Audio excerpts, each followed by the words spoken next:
ये तो आप सब जानते हैं कि सिख धर्म में लंगर की बहुत महानता है। जब भी हम किसी गुरुद्वारा साहिब में जाते हैं तो हर आने वाले को पेट भर कर लंगर खिलाया जाता है। लेकिन पंजाब में एक ऐसा गुरुद्वारा साहिब भी है जहां लंगर खाने की सख्त मनाही है। सुनकर आप भी जरूर अजीब लगा होगा, पर ये पाबंदी किसी आम इंसान ही नहीं बल्कि पांचवें गुरु अर्जन देव जी साहब ने लगाई थी।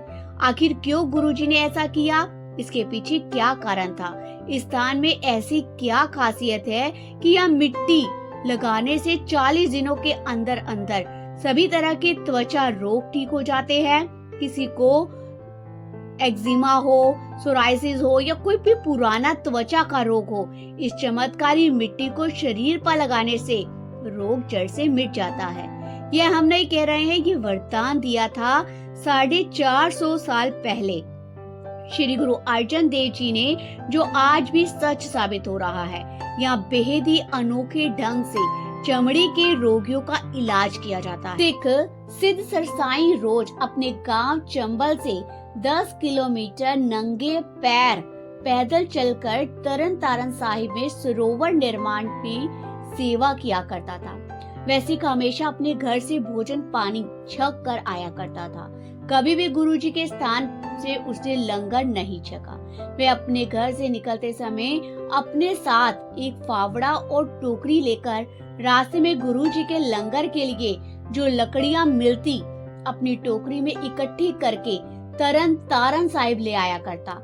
काफी समय तक वह इस तरह गुरु घर की सेवा करता रहा। एक दिन तरन तारण साहिब में पंचम पिता गुरु अर्जन देव जी का दीवान सजा था। काफी सारी संगतें गुरु जी का उपदेश सुन रही थी। तभी एक कोढ़ी गुरु महाराज जी के आगे हाथ जोड़कर बोला, ही सच्चे पातशाह, मुझे कुष्ठ रोग है जिसके कारण मैं अत्यंत दुखी हूँ। ये रोग अब मुझसे सहन नहीं होता। कृपया करके आप मेरा ये रोग ठीक करें। जब उस रोगी ने गुरु जी के आगे अपना रोग दूर करने की गुहार लगाई तो गुरु अर्जन देव जी ने पंडाल में बैठी सारी संतों से कहा कि वो सिख उठकर हमारे पास हाजिर हो जो हर रोज गुरु घर की सेवा करता है और उसने कभी गुरु का लंगर नहीं छका। ऐसी बात सुनकर संगत में से कोई भी गुरु जी के सामने न आया। उस संगत में सिद्ध सरसाई भी बैठा था। गुरु जी का ऐसा वचन सुनकर वह चुप रहा।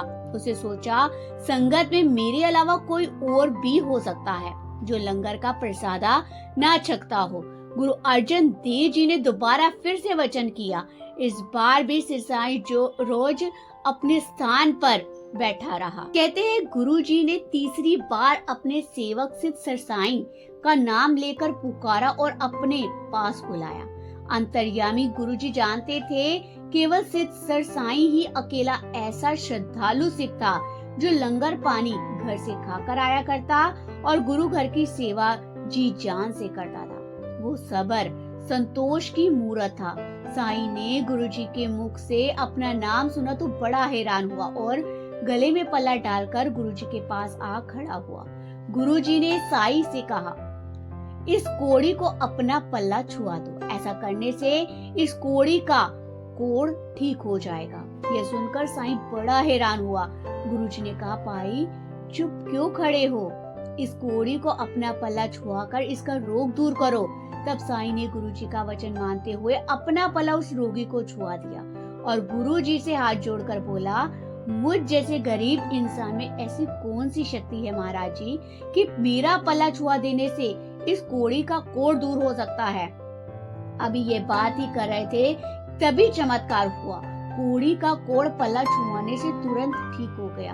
ये देखकर वहाँ मौजूद सारी की सारी संगत साईं बहुत हैरान हुई।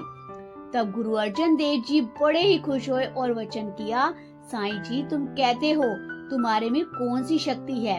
आज तुम्हें हम वर देते हैं कि तुम्हारे वंश में हमेशा ये कला वर्तेगी। तुम्हारे वंश में से जो भी व्यक्ति, चाहे वह दाद के परिवार का हो या नान के परिवार का हो, कोई भी अपना पल्ला रोगी को लगाएगा, उसका त्वचा का हर तरह का रोग ठीक हो जाएगा। इतने वचन सुनकर साईं जी ने गुरुजी के आगे विनती करते हुए कहा कि महाराज मैं बहुत गरीब हूँ। आप जी ने जो वचन कहे मैं जानता हूँ वे सच होकर रहेंगे, वो अटल है, इसमें कोई संदेह नहीं। पर आने वाले समय में ये बीमारी अगर बहुत बढ़ गई और काफी सारे रोगी अपना इलाज कराने जब मेरे पास आए, तो मेरे में इतनी सामर्थ्य नहीं कि मैं उन सभी रोगियों को लंगर प्रसादा चुका सकूं। कोई सिख अगर भूखा प्यासा मेरे दर से लौट गया तो कोई ऐसा ना हो लोग गुरु घर को बुरा भला कहें। कृपया करके आप मुझ गरीब पर लाज रखें। इतना सुनकर गुरु अर्जन देव जी ने फरमाया, भाई तुम चिंता ना करो, जो रोगी तुम्हारे पास अपना रोग ठीक कराने आएगा वे तुम्हारे दर से प्रसादा पानी नहीं छकेगा। अगर उसने प्रसादा छका तो उसका चमड़ी का रोग ठीक नहीं होगा। उस रोगी का आधा दुख तुम्हारा पल्ला छुआने से हटेगा और आधा रोग तुम्हारे गांव की मिट्टी छुआने से हटेगा। गुरु जी ने कहा, साईं जी इसे मिट्टी मत कहना, ये राख है। इस राख को श्री गुरु ग्रंथ साहिब जी जितना सम्मान देना।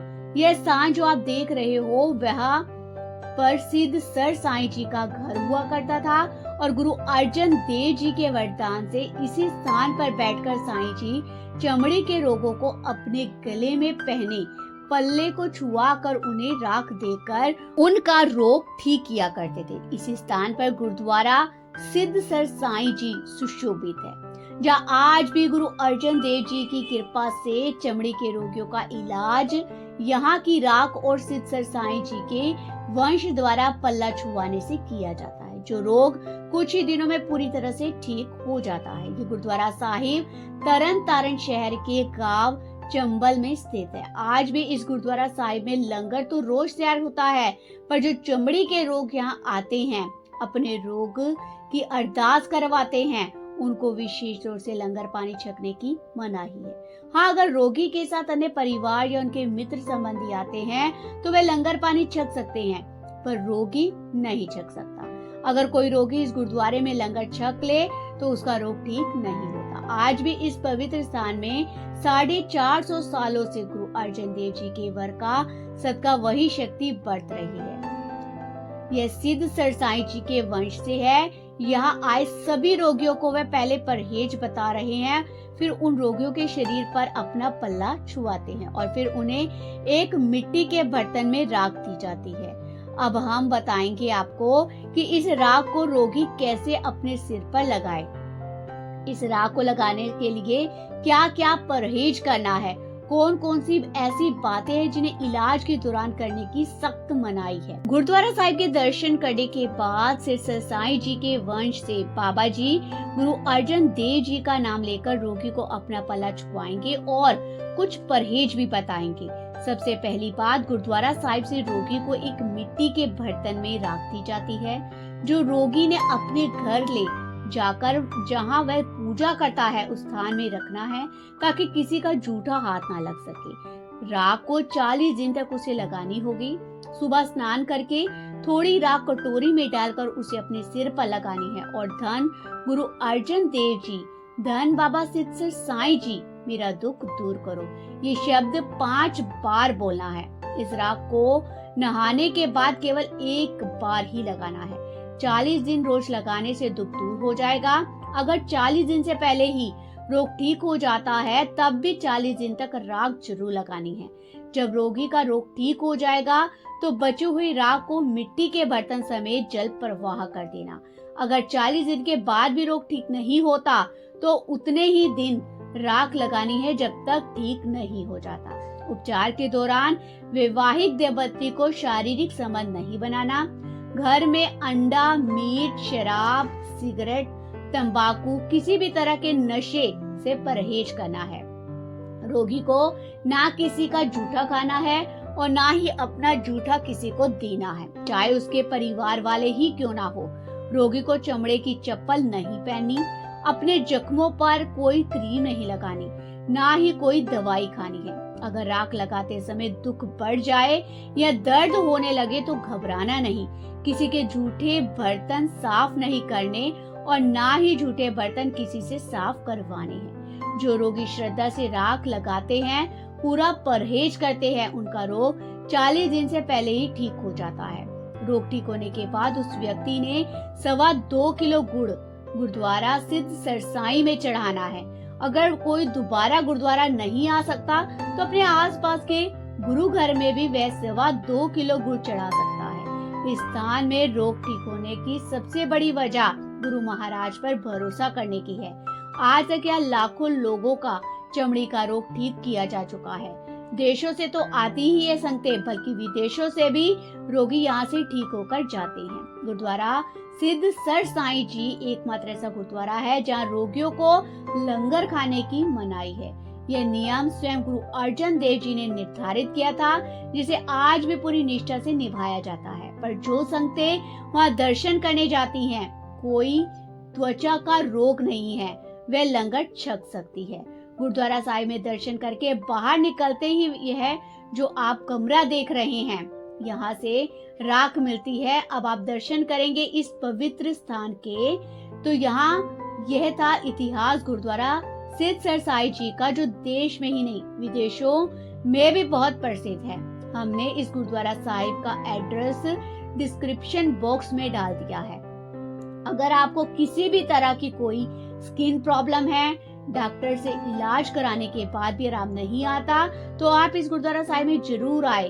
जो लोग इस गुरुद्वारा साहिब में दर्शन करके रोग मुक्त हो चुके हैं, वे भी हमें कमेंट करके जरूर बताएं। इस वीडियो को जितना हो सके शेयर करें ताकि सभी का भला हो सके। वाहिगुरु जी का खालसा, वाहिगुरु जी की फतेह।